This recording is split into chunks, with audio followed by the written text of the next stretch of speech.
Okay, we'll now take a look at chapter 23, and I thought we'd do a short little lecture on the chapter before we went into the problem. You guys, the title of the chapter is Performance Evaluation for Decentralized Operations, and in the larger book that's chapter 23. I thought first we would talk about responsibility center accounting.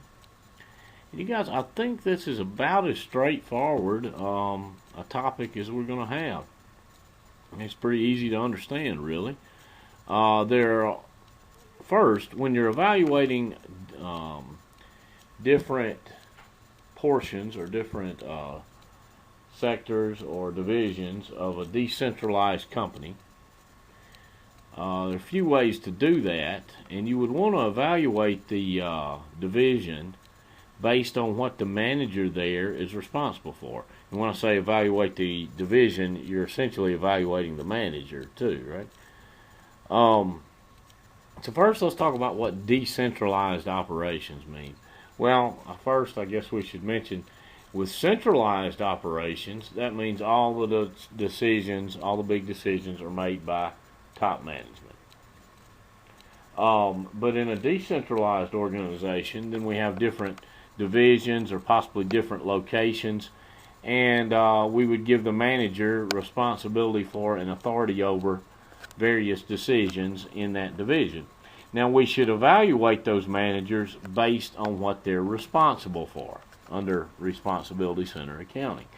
So for instance, a cost manager, they're responsible for and have authority over cost decisions only. Therefore, the managers of a cost center should only be evaluated based on cost control. So the manager of a cost center should just be evaluated based on did they keep costs low. Because the only decisions they have input on are cost-related decisions. Okay, maybe a service department there, you guys, or maybe the manager of your local electric company. The only decisions they'd really have control over would be keeping costs low, administrative costs low. They don't have any control over setting prices for electricity per kilowatt hour. No authority over assets devoted to the division or anything like that. So if the manager is only responsible for keeping costs low, then you should only evaluate them based on cost control. In a profit center, managers are responsible for and have authority over both revenue and cost decisions.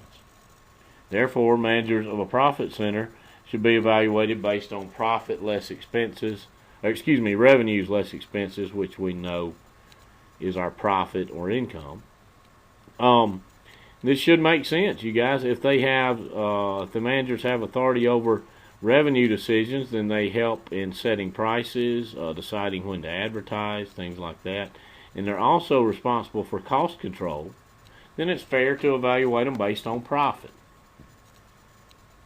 And we're evaluating them, our different divisions and comparing them, so we can see who's doing the best job. And maybe if we have additional money to expand one of the divisions, we would want to expand the one that's the most efficient, right? But it might look like one of them is the most efficient when they're actually not if you evaluate them incorrectly. So you only want to evaluate them based on what they have control over and what they're responsible for. Now, investment center managers, they're responsible for and have authority over cost and revenue decisions, as well as the dollar amount of assets devoted to their division, maybe even type of assets as well. Therefore, managers of an investment center should be evaluated based on profit, not just profit, but profit per dollar invested in the division. That way it puts all your divisions on a comparable basis if they are, in fact, investment centers. You guys, an example I remember going through in school was a new car dealership. And let's say in the new car dealership we have a service department, used cars, and new cars. Okay, the service department, if you evaluated them based on profit, then they really only want to work with people that come in off the street. There's no profit in a warranty claim. It's just cost for them, right? And there's also no profit on repairing used cars. So they would be really, the service department, if they were being evaluated as a profit center, would be focused on making a profit. So the most important cars for them to work on would be people coming in off the street that maybe didn't even buy their car there, new or used, because they make more profit on those customers, right? But at the same time, it would be in the best interest of the new car dealership overall if the service department was mainly focused on warranty work for people that bought new cars from them and repairing used car trade-ins. That would probably make the dealership more profitable overall. So really, the service department should probably be evaluated as a cost center. How low can they keep their cost and still do the work that we need them to do? We're going to look at, in this chapter, mainly investment centers. We'll talk in the problem. We'll talk about which division is doing the best, if they were cost centers or if they were profit centers. But the ones we're going to evaluate will be investment centers. Now, one way to evaluate an investment center manager's performance or the division's performance is through rate of return on investment. Now, we're going to look at an extended formula for rate of return on investment. Almost went too far there. Okay, so our rate of return on investment, abbreviated ROI, is equal to profit margin times investment turnover. All right, your profit margin is your income number. We'll call it income from operations. We should have spelled operations correctly. Divided by sales or service revenue. Then our investment turnover is sales or service revenue divided by invested assets.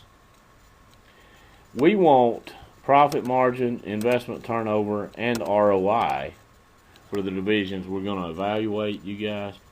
Now, if you only wanted to do ROI, you could just say what your sales and or service revenue would cancel out, right? So you could just use a formula, income from operations over invested assets, if you only wanted ROI. I think it'll help us to look at all three. So these are the formulas that you'll need in a problem we're going to work. And we're going to do 23-3A.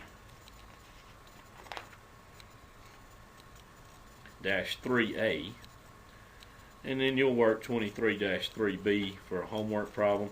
The only difference, 23-3A, we're dealing with a manufacturing business, or at least a merchandising business. They have sales and cost of goods sold. We're going to say that's a manufacturer. And on the B problem, you're dealing with a service business, so they don't have any cost of goods sold. They just have what I called here service revenue. They call it fee revenue. Otherwise, they're worked out the same way. So look for those, and if you have any questions, please be in touch. Thanks.